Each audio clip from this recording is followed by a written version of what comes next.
Hi, I'm Danielle, and I just wanted to talk a little bit about my experience with being in a relationship with somebody who has brain cancer.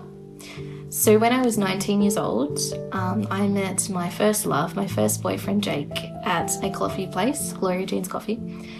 And we met just spontaneously one day, and we ended up getting into a relationship a little bit later on.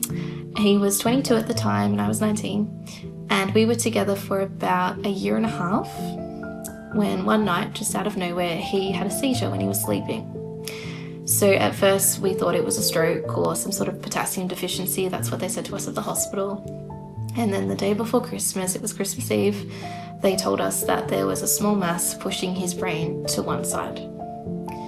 And they did a biopsy and discovered that it was the dreaded brain cancer.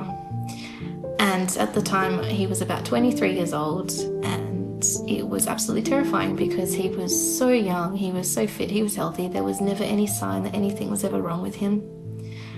And he had this absolutely life-changing experience thrown upon him. The doctors made it very clear the whole time that he was sick, so he was sick for around 3 years, that it was simply a treatment option to buy time. All the radiation and chemo that he was trying and the surgeries, that they weren't a cure, which was very difficult to hear. And Jake fought such a brave battle. He did his best to carry on with life as best he could, but once the brain cancer, so a glioblastoma was the form that he technically died of.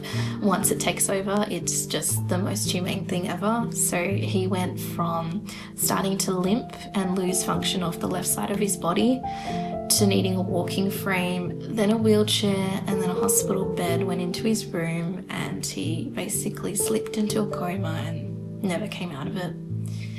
And as I sat by his bedside watching him pass away, there was nothing I could do. And at this point he couldn't talk either, so I couldn't communicate with him, and I couldn't tell if he was in pain or anything like that. I'm just going by the look of what was in his eyes. And as I was sitting there, I was just thinking to myself, this is the most inhumane, cruelest thing I've ever seen in my life.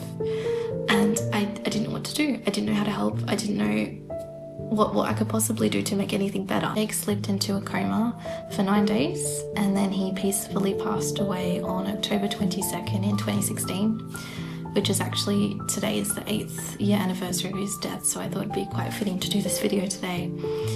And the first 6 months after his death, I was like a zombie. I was just completely out of it. A very normal grieving experience, I'm sure.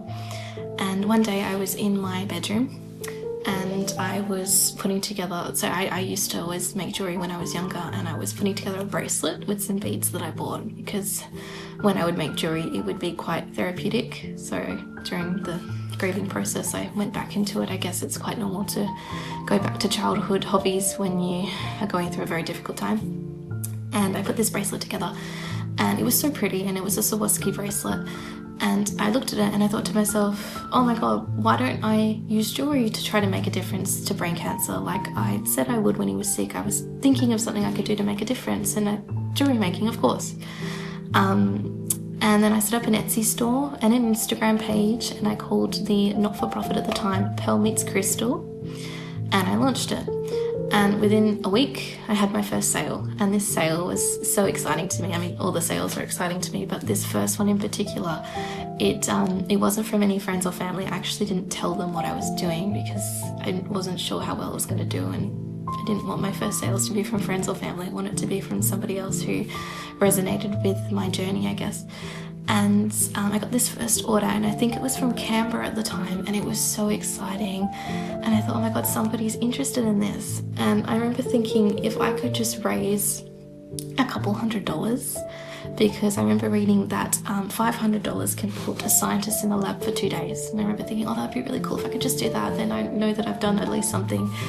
And over the period of a few years, it generated so much interest. It went all over the world, and like one day it could be going down the suburb down the street, and the next day it could be going over to America. And a couple months ago I raised over $15,000, and and I have so many customers from all over the world. I get people messaging me all the time on Instagram, sharing their stories with me about their experience with brain cancer or somebody that they've lost.